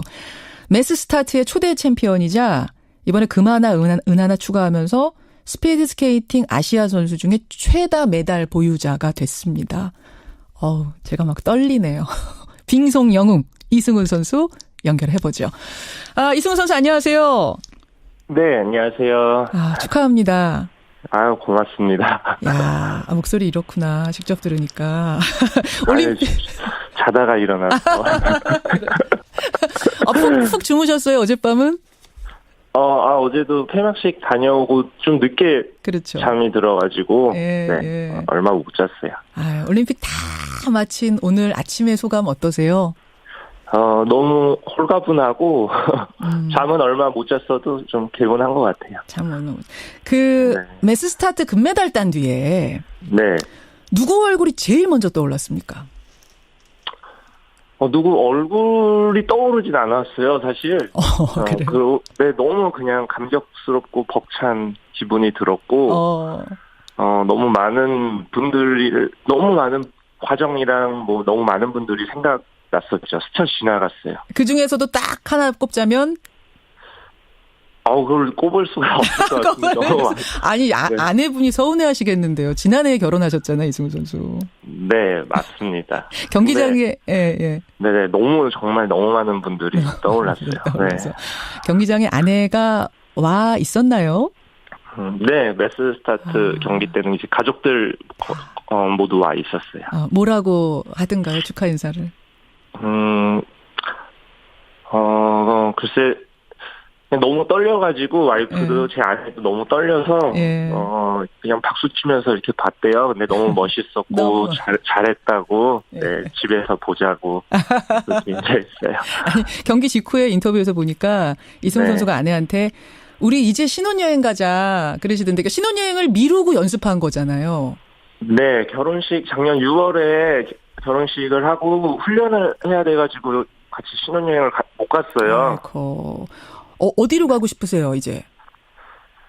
지금 저희가 계속 얘기했던 곳은 밴쿠버예요, 사실. 캐나다 밴쿠버? 왜요, 네. 밴쿠버? 그 밴쿠버에서 제 아내가 오랫동안 공부도 했었고, 친구들도 그쪽에 많이 있는데 제가 아직 인사를 못 했었거든요, 결혼식 하고 나서. 네, 그래서 그 친구들한테 인사도 같이 하고 싶고, 그리고 저한테도 밴쿠버가 좀 뜻깊은 장소이기도 하잖아요. 그래서 제 아내랑 그 경기장에도 한번 가보고 싶고. 네. 그런 의미로 이승훈 선수 신혼여행도 잘 다녀오시고 이제 홀가분하게.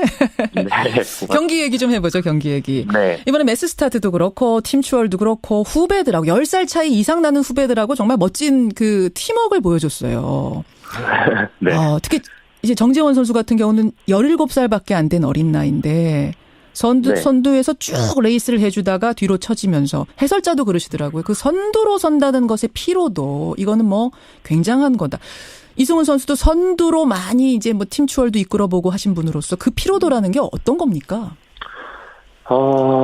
글쎄 이거를 어느 정도라고 설명을 해야 될지 쉽지가 않아요. 근데 뭐 사이클을 타는 운동을 하시는 분들이나 뭐 인라인 선수들이나 뭐 다른 그런 운동을 해보신 분들은 어느 정도 이해가 되실 텐데 사실 뒤에서 누군가의 뒤에 있을 때는 발만 움직여도 웬만한 건 다 쫓아갈 수 있거든요. 발만 움직여도.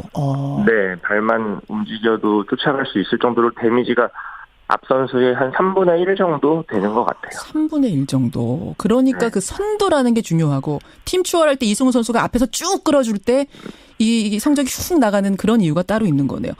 그 팀워크는 괜찮아요. 10대 선수들하고.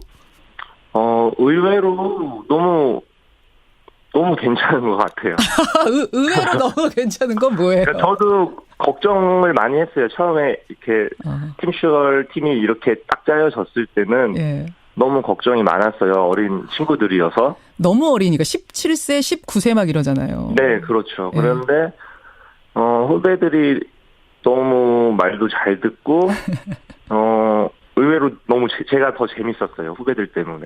그 소통하는 비결 같은 게 있어요? 어린 그 10 몇 살 차이 나는 친구들하고? 딱히 뭐 특별한 건 없어요. 후배들이 뭐 게임하고 놀고 뭐 하면은 그런 거 보면서 같이 뭐 웃어주고 뭐 물어봐주고 뭐 그렇게 평소에는 지내고요. 그리고 훈련하는 거에서는 세대 차이를 느낄 수 없어요. 같은 운동 선수여서 그런지. 그렇죠. 후배들이 워낙 잘 따라와줬고. 그래. 이승훈 선수 참 이야기하는 거 항상 인터뷰하는 걸 제가 보면은 인터뷰도 똑 부러지게 참 스마트한 선수다. 저는 이런 생각을 하게 되는데 지금 청취자 질문도 쏟아집니다. 이승훈 선수.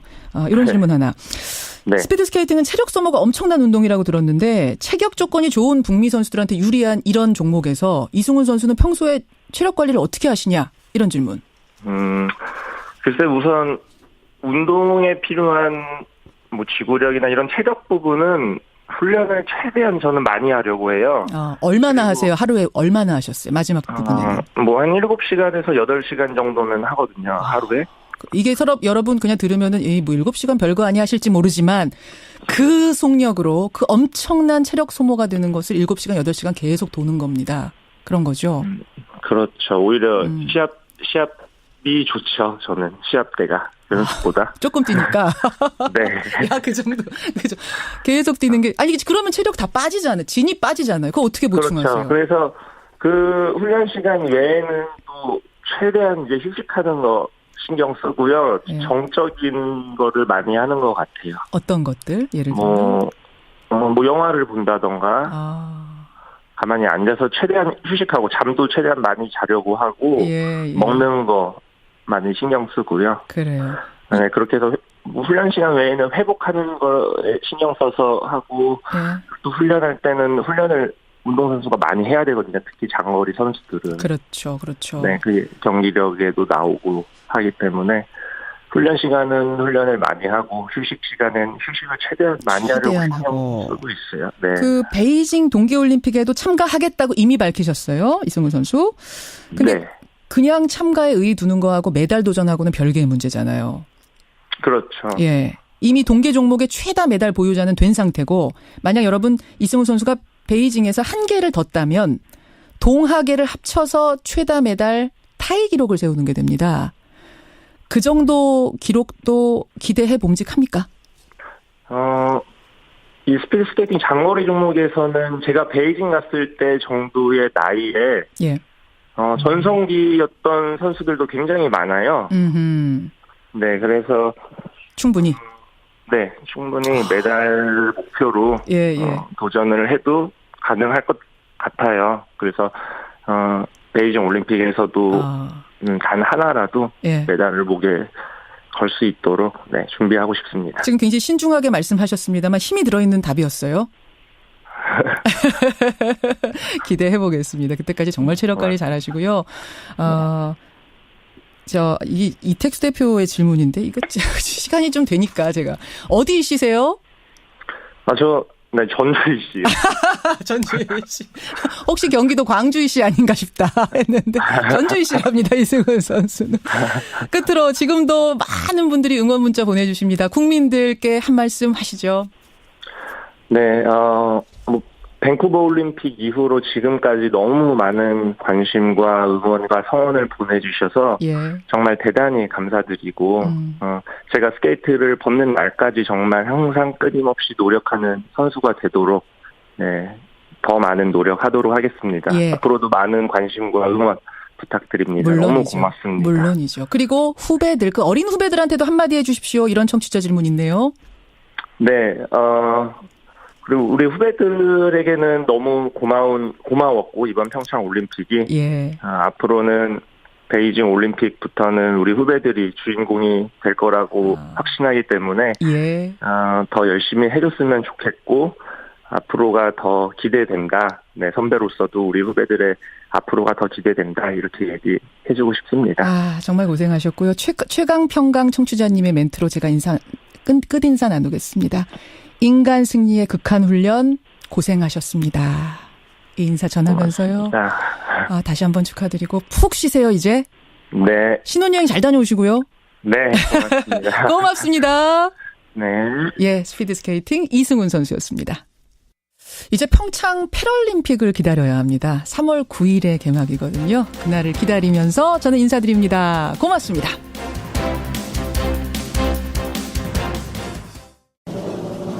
김현정의 뉴스 쇼.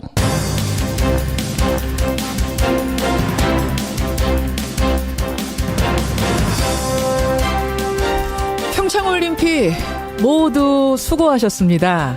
애청자 여러분, 주말 잘 보내셨습니까? 어젯밤 폐회식도 즐기셨지요? 2018년 평창 동계올림픽 17일간의 여정을 모두 마쳤습니다. 우리 선수들 잘 뛰었고요. 종합 7위라고 하죠. 하지만 이번에는 성적에 큰 의미를 두고 싶지는 않습니다. 그보다 더 중요했던 건 온 국민이 울고 웃었던 감동적인 순간이 많았다는 거죠. 남북 공동입장, 또 단일팀, 스켈레톤과 컬링팀의 선전이 있었는가 하면 17,500여 명 자원봉사자들의 헌신도 빛이 났습니다. 오늘 첫 순서는요. 올림픽의 시작부터 끝을 함께 해온 분 최문순 강원지사 연결해보죠.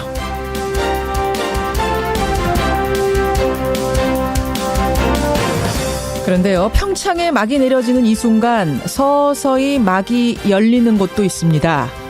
간밤에 이명박 전 대통령의 아들 이시영 씨에 대해 검찰이 비공개 소환 조사를 마쳤습니다. 이 전 대통령의 소환도 초읽기에 들어간 것으로 보이는데요. 이번 주도 뉴스가 많을 것 같습니다. 월요일 아침 김현정의 뉴스쇼 출발하죠.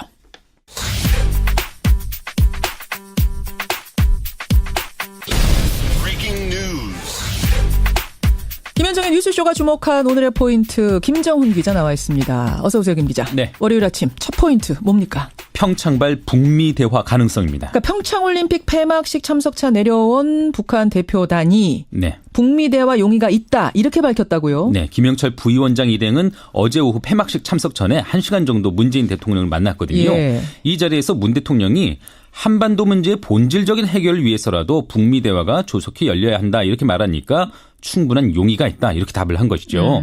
또 김정은 위원장도 같은 의지를 갖고 있다고 김영철 부위원장은 덧붙였습니다. 김정은 위원장이 메시지를 갖고 온 거네요. 네, 김 부위원장을 포함한 북측 대표단은 내일까지 더 머무르거든요. 예. 우리 측 인사들과 추가 접촉을 더 할 예정으로 보이는데 구체적인 일정은 아직 공개되지 않고 있습니다. 이제 미국의 반응이 궁금한데 어떤가요? 그동안 북미 간 대화는 없다고 선을 그었던 미국이죠. 예. 어제 폐막식에서도 트럼프 대통령의 딸 이방카 백악관 보좌관은 지척에 있었던 김영철 부위원장과 인사조차 나누지 않았거든요. 그렇죠. 그런데 미국과 대화 용의가 있다는 북한의 뜻이 전해지면서 백악관이 오늘 새벽에 비핵화를 향한 첫 단계로서의 대화에 나설 의지를 밝힌 것인지 지켜보겠다. 이렇게 답을 했습니다. 아까 북한이 네. 비핵화를 향해서 지금 첫 단계에 들어선 건지. 네. 그럴 의지가 있는지. 그럴 의지가 있는지 지켜보겠다. 네. 또 북한이 비핵화를 선택한다면 더 밝은 길이 열릴 것이다. 이렇게 언급하기도 했고요. 네. 다만 비핵화할 때까지 최대한의 압박 정책은 계속될 것이다. 이런 뜻도 빼놓지는 않았네요. 오늘 새벽이라는 거죠? 이 발언이 나온 게. 네네. 그래요.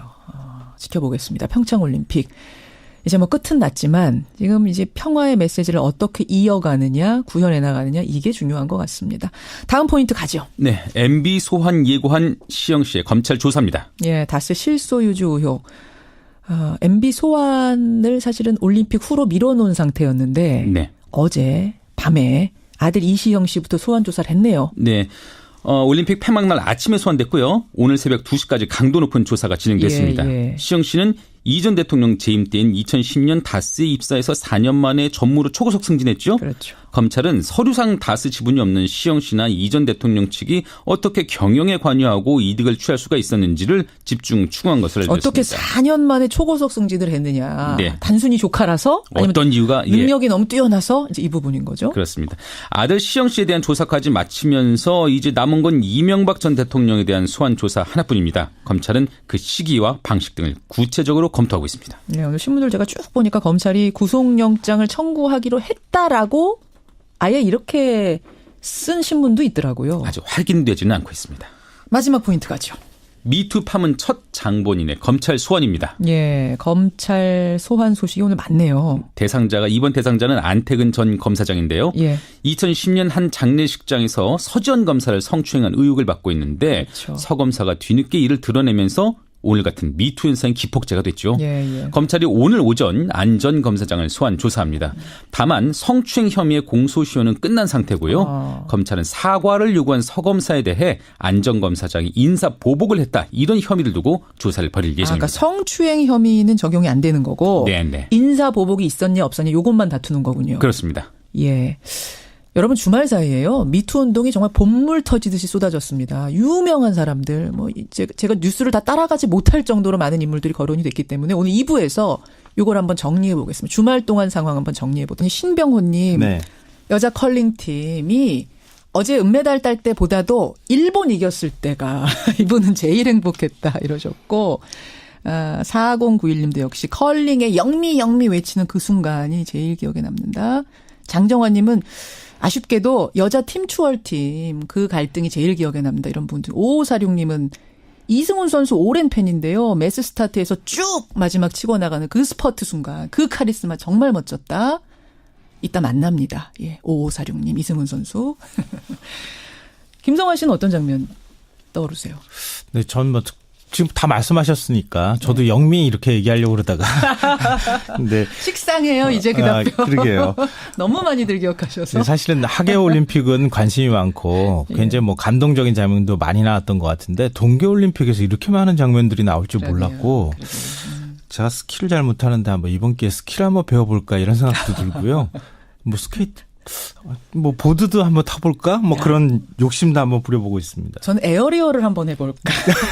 정말 멋있던데. 근데 우리의 불행은요. 예. 몸이 안 따라준다는 거죠. 마음처럼. 그겁니다. 너무 늦은 나이에 동계올림픽을 접해서. 자, 오늘 행간. 오늘 행간은 이렇게 기분 좋은 얘기만은 아니에요. 글쎄요. 그 평창 동계올림픽이 폐막이 되면서 여러 가지 일들이 좀 벌어졌는데요. 네. 이 외교 정치 쪽에 굉장히 많은 일들이 어제 하루 동안 벌어졌습니다. 그렇죠. 이 평창을 무대로 치열한 외교전이 펼쳐졌는데요. 이 올림픽 폐막식 날 숨가쁘게 펼쳐진 평창 외교. 이 뉴스의 행간을 좀 살펴볼까 합니다. 그러니까 북한의 김영철 노동당 부위원장 겸 통일전선 부장 네. 우여곡절 끝에 오긴 왔는데 정말 많은 갈등들이 벌어진 거죠. 네, 맞습니다. 길이 아주 험난했습니다. 예. 박람한 시간이 어제 오전 9시 53분이었는데요. 이 고위급 대표단을 이끌고 도라산 남북 출입사무소를 도착을 했습니다. 예. 기자들한테 받은 첫 질문이 이 보통 이렇게 되면은 오신 소감이 어떻습니까? 이런 거 질문하거든요. 그렇죠. 근데 천안함 사건에 대해 어떻게 생각하십니까? 라는 질문을 제일 먼저 받았습니다. 첫 질문이. 네. 여기에 대해서 사실은 좀 불쾌한 반응을 보일 법도 한데 일단은 묵묵부답. 반응을 보이지 않았습니다. 네. 그 시각 자유한국당 의원들과 당직자들은 박람을 저지하겠다 이렇게 해서 통일대교로 가가지고 도로를 점거하는 일이 벌어지기도 했고요. 도로 점거를. 네. 그래서 정부는 지방도로로 우회하는 길로 북측 대표단을 안내를 했고 예. 이후 경강선 KTX를 이용해서 평창으로 이제 대표단이 이동을 했습니다. 예. 폐막식 때 김여정 제1부 부장이 개막식에 이제 참석했을 때처럼 문재인 대통령이 가서 악수하는 장면을 보여주지 않을까 생각했는데 저는 사실 솔직히 못 봤어요. 근데 오늘 신문에 보도된 걸 보니까 악수를 했더라고요. 가서 직접. 카메라가 지금 그 장면을 안 비춘. 예, 저는 못 거죠. 봤어요. 제가 뚫어지라 그걸 봤거든요. 예, 근데 결국 악수를 한 겁니다. 네, 맞습니다. 예. 나중에 알려진 사실이긴 하지만 문재인 대통령과 김영철 그 부장이 폐막식 전인 오후 5시부터 1시간 동안 북미 대화를 했다. 서로 의견을 나누는 대화를 했다고 합니다. 이 자리에서 북미 접촉에 대해서 문재인 대통령이 접촉을 했으면 좋겠다고 얘기했고 접촉할 가능성이 있다는 식의 어떤 화답을 했다고 합니다. 그렇죠. 평창올림픽 폐막식 날 평창을 무대로 아주 숨가쁘게 벌어진 외교전. 이 뉴스 행간 이면 들여다보죠. 첫 번째 행간은 같은 무대에서 따로 공연하는 연극 배우 같았다입니다. 누구요? 김영철 부위원장하고 이방카 보좌관을 말씀드린 건데요. 김영철 부위원장 박람회 가장 주목을 받은 이유가 북미 조총 여부 아니겠습니까? 그렇죠. 그러니까 평창에는 이틀 전 방한한 트럼프 대통령 딸 이방카 백악관 보좌관이 엄연히 있었거든요. 예. 그러니까 김정숙 여사랑 올림픽도 관람하면서 굉장히 좀 분위기 좋게 그 스포츠 외교를 펼쳤다는 평가까지 받고 있었는데 이 폐막식 장소에서 진짜 몇 걸음 떨어진 장소에 서로 있었는데 얼굴 한번 마주치지 않았고 눈길 한번 주지 않았습니다. 눈길 한 번도. 이방카 보좌관이 안 가면은 김영철 부위원장이라도 가가지고 악수 한번 이렇게 청할 수도 있지 않을까 하는 생각까지 했었거든요. 그것까지는 좀 무리였을 것 같은데. 근데 서로 우린 절대 안 만날 거야. 이렇게 신호 보내는 사람처럼 진짜 아주 냉정하게 서로 간의 역할만 충실히 하는 연극 배우 같았다는 겁니다. 자존심 싸움, 기싸움 같은 느낌도 좀 받았고요. 네. 예. 그리고 또 다른 연극 배우가 한 명이 더 있었는데요. 누구요? 자유한국당 의원들이었습니다. 어허. 청와대 항의서안 보내고 시위하는 것도 모자라서 통일대교 정거농성까지 벌였거든요. 예. 그렇지만 각자 따로 연극하는 배우처럼 정부는 정부대로 자유한국당 의원들은 의형대로 각자 따로 행동을 했습니다. 자, 여기서 시위하는 사람들은 시위하는 사람들이고 이제 정부는 돌아서 가는 우회로를 이미 생각해놓고 있었던 거죠. 네. 가가지고 누가 한 명 가서 설명하거나 이러는 것도 사실은 없었고요. 자, 이런 무대들이 어제 하루가 각자 따로 자기 역할을 하는 것 같은 느낌의 외교전이었다. 두 번째 행간. 두 번째 행간은 연극 무대 뒤에 또 있었고 치유도 있었고 화합도 있었고 여러 가지 의미를 남긴 평창 올림픽이었습니다. 이제부터는 이제 뒷정리가 중요한데. 그렇습니다. 네네. 일단 올림픽 끝나고 이 경기장들 어떻게 하실 생각이세요? 그 경기장들이 이제 우리 국민 여러분들께서 이제 처음부터 걱정이 많으시고 예. 저희들도 걱정을 많이 해서 올림픽이 끝난 뒤에는 이거 유지 관리비를 적게 드리는 쪽으로 이제 생각을 했었습니다. 예. 그러다 보니까 이제 해체를 염두에 두고 되게 설계부터 해체를 염두에 두고 지었는데 이제 올림픽이 끝날 즈음이 되니까 예. 선수들하고 특히 연맹을 중심으로 해서 이 경기장을 유지해야 된다. 이런 이제 요구가 제기되기 시작했습니다. 해체를 염두에 두고 지었는데 막상 뛰어보니 굉장히 좋다. 네네. 이거 유지하자 네네. 이런 의견들이 들어오고 있어요, 선수들한테? 그렇습니다. 그것 아마 이제 공개적인 의사 표현이 있을 걸로 알고 있는데요. 예. 그리고 또 IOC로부터도 이걸 유지하는 게 좋겠다. 이런 의견이 있습니다. 그러니까 예를 들어 이제 우리 윤성빈 선수가 그 슬라이딩 센터에서 우리 금메달을 따지 않았습니까? 그랬죠.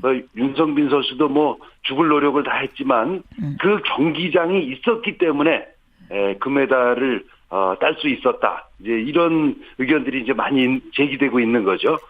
그래서 이런 것들을 좀 더 전반적으로 면밀하게 재검토를 해야 될 시점인 것 같습니다. 그러면 원래 그 스켈레톤 경기장 같은 거 슬라이딩 센터도 해체하려는 계획이었던 거군요. 유지비가 너무 많이 드니까.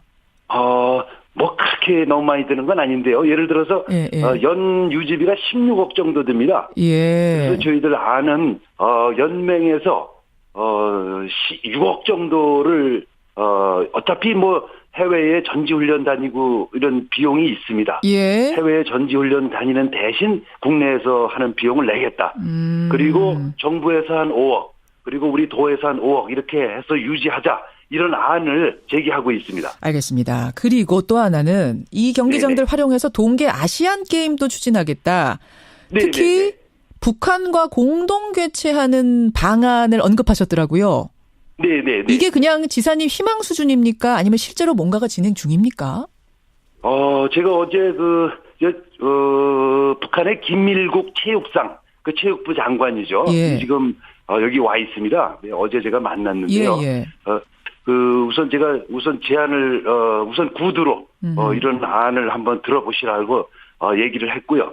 제가 4월 달에 이제 평양에 갈 예정인데, 가서, 이 안을 공식으로 제기해 볼 예정이고. 그 체육부 장관, 체육상의 반응은 어땠어요, 어제?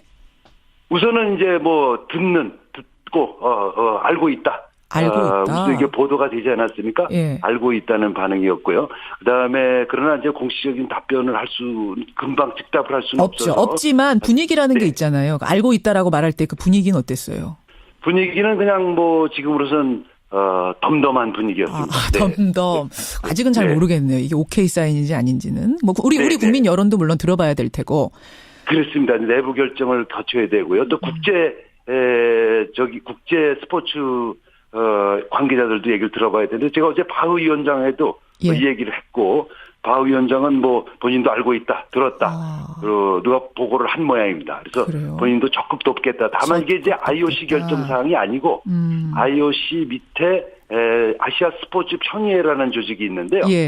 뭐 직접 상하 관계는 아닙니다. 본인의 긍정적인 의견을 전달하겠다. 여기까지만 얘기를 들었습니다. 알겠습니다. 토마스 바흐 IOC 위원장은 적극 돕겠다. 북한은 알고 있다. 하지만 무표정. 아직 알 수 없는 이런 단계라. 여러분 생각은 어떠세요? 여러분 여기에 대한 문자 우리 청취자들 보내주시고요. 최 지사님 지난번 출연하셨을 때 제가 삼선도전 어떻게 최종 선언하십니까 했더니 올림픽 끝나고 답하겠습니다 이러셨거든요. 어제 폐회식 했습니다. 답 주시죠. 올림픽은 패럴림픽까지 포함하는 게 있습니다. 패럴림픽까지 끝나고. 패럴림픽 끝나고 다시 연결해야 되는 거예요, 그러면? 네, 그때 한번 연결해 주시면 고맙겠습니다.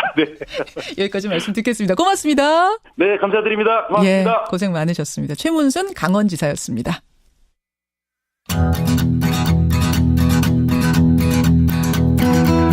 김현정의 뉴스쇼는 청취자 여러분의 참여로 이루어집니다. 트위터, 페이스북, 레인보우 게시판, 그리고 단문 50원, 장문 100원의 유료 문자 샵 1212, 우물정 1212 통해 참여하실 수 있습니다.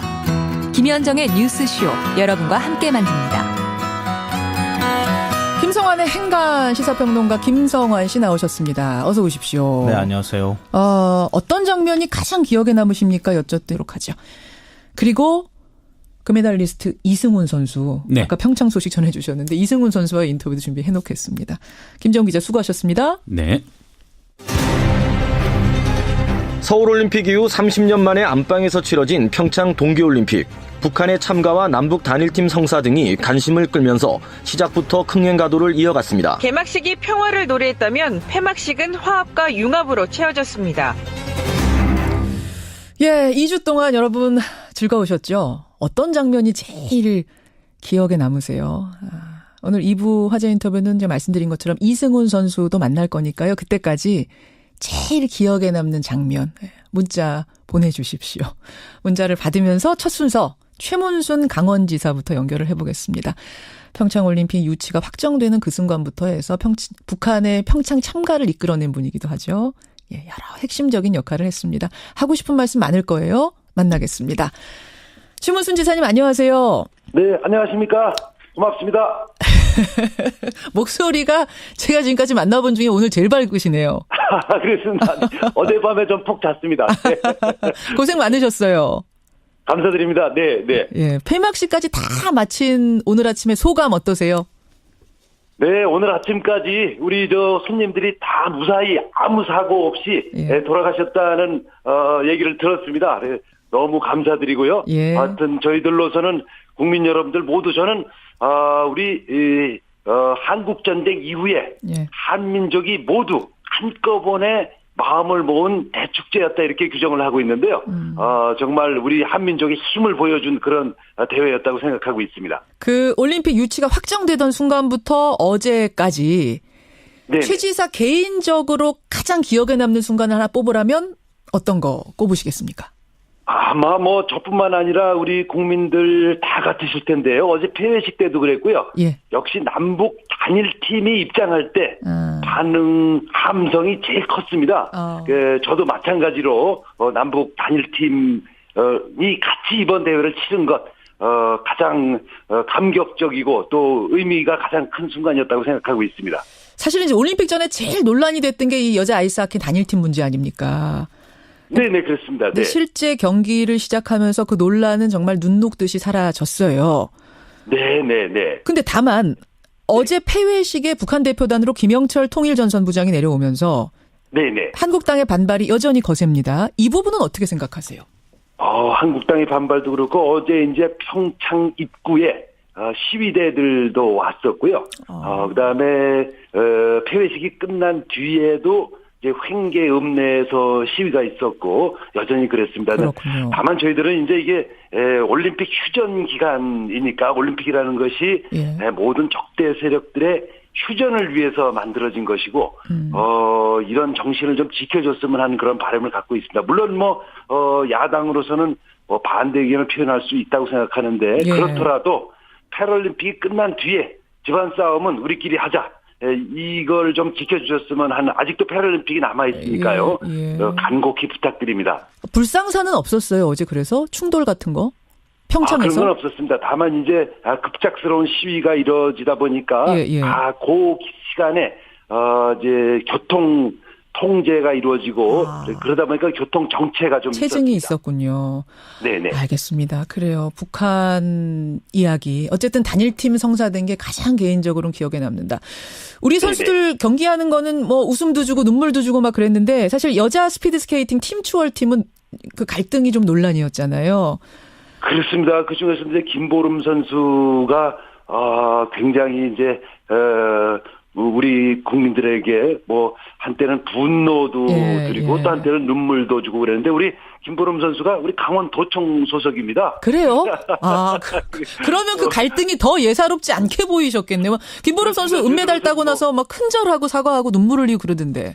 네네.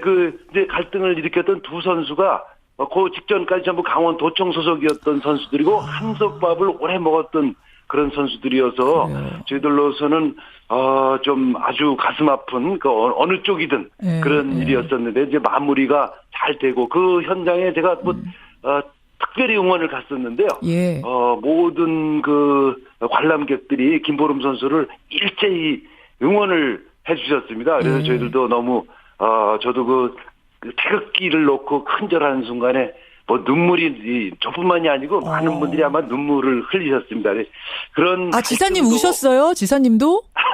네, 저도 눈물이 나더라고요. 그러니까 그런 갈등도 이렇게 크게 우리 국민 여러분들이 녹여주시는구나. 그런 걸 현장에서 많이 느꼈습니다. 그래요. 갈등도 스텝의 움직임에 주목해야 한다입니다. 아까 연극 설명을 하셨는데 스텝은 또 누굽니까? 무대 위의 배우는 주어진 역할에 따라서 서로 안 마주칠 수 있잖아요. 무대 위에서. 그렇지만 스텝은 안 마주칠 수가 없습니다. 무대 위 스텝은 입장이 완전히 다른데요. 무대 의상 준비도 해줘야 되죠. 그렇죠. 세트도 만들어줘야 되죠. 그렇죠. 음향도 맞춰줘야 되죠. 서로 자연스럽게 함께 할 수밖에 없는데요. 이방카와 김영철 스텝을 좀 주목으로 해야 됩니다. 북미 접촉 절대 없을 것이다 이렇게 행동을 하고 있지만 뭐 이른바 연극 배우처럼 보이고 있지만 준비는 사실은 다 해왔습니다. 어떤 스텝들을 준비해왔어요? 그러니까 이방카 보좌관은 백악관 대변인도 데리고 왔고요. 아하. 앨리슨 후커 국가안보회의 한반도 담당관까지 데리고 왔습니다. 김영철 부위원장도 마찬가지인데요. 그동안 북한과 남한이 접촉을 할 때는 민족 내 문제로 간주를 해서 외무성 관리를 절대 데리고 오지 않았거든요. 근데 이번에 최강일 북한 외무성 북아메리카 부국장을 데리고 왔습니다. 그래요. 그러니까 최 부국장은 그동안 뉴욕 채널이라고 불리는 그 채널이 있죠. 미국과 북한이 이제 서로 접촉을 하는 그 창구 역할을 했던 인물입니다. 그렇군요. 더군다나 통역도 함께 데리고 왔다고 합니다.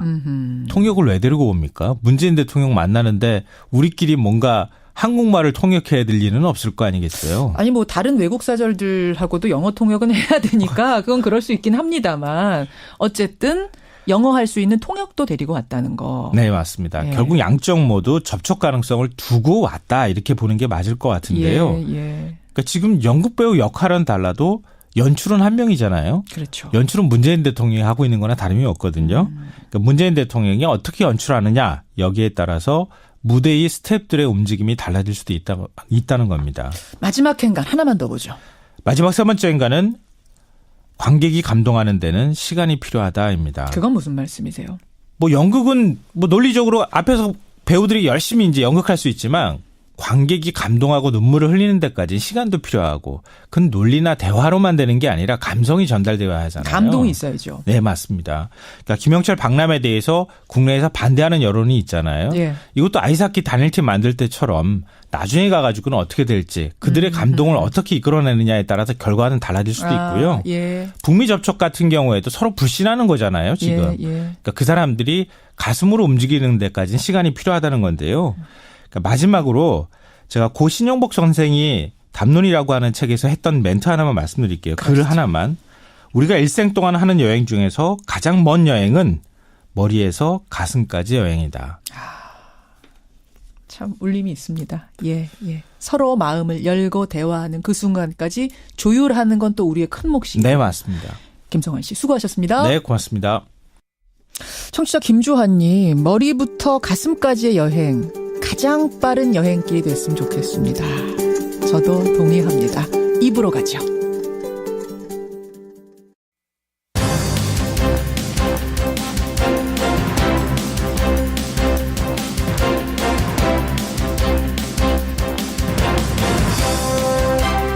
김현정의 뉴스쇼 2부 출발합니다. 저희가 2부에서 이승훈 선수 만난다고 하니까요. 벌써 질문이 들어오네요. 청취자 2964님. 출발 직전에 그 엄청난 부담감 속에 이승훈 선수는 마인드 컨트롤을 어떻게 하십니까? 이런 질문 주셨는데요. 제가 잠시 후에 질문 직접 해보고요. 여러분 문자 주십시오. 그 전에 첫 순서로는 주말 사이에 본물 터지듯이 쏟아진 미투 상황을 좀 정리해보고요. 선언 그 다음은 뭐가 따라야 될 것인가? 대안에 대해서 생각해 보겠습니다. 청와대에다가 민원을 넣은 교수, 전직 교수 한 분이 계세요. 그분의 이야기 경청해보죠. 그리고 오늘 여론이 있는 날인데 오늘 여론에서는요. 미투 운동과 함께 이야기가 되고 있는 것이 과연 이 미투 가해자들의 작품을 교과서에 이대로 실어놓는 게 옳은가 그른가 이 논란이 일고 있습니다. 고은 시인 노벨상 후보로 여러 번 올랐을 정도로 문학계의 대부인데 작품은 작품으로만 봐야 되는 건지 아니면 교과서에서 빼야 하는 건지 여러분 생각은 어떠십니까? 국민 여론 들어보죠. 50원에 남은 100원의 장문 유료 문자 샵 1212 카톡 레인보우까지 열어놓고 출발합니다. 미투 운동이 끝없이 확산되고 있습니다. 천주교 사제의 성폭력 사실이 드러나서 큰 충격을 줬는가 하면요. 문화계에서는 새로운 미투 선언이 주말 사이에도 계속 터져나왔는데요. 우선 주말 사이에 펼쳐진 그 문학의 상황들 중심으로 해서 정리를 좀 해보고 앞으로의 과제, 그러니까 폭로에서 그치는 게 아니라 뭐가 더 이어져야 하는가 이 부분까지 짚어보겠습니다. 먼저 문화평론가 김성수 씨 연결을 해보죠. 김 선생님 안녕하세요. 안녕하세요. 김성수입니다. 저는 뉴스를 따라가다가 지쳤어요. 몇 시간 지나면은 또 터지고.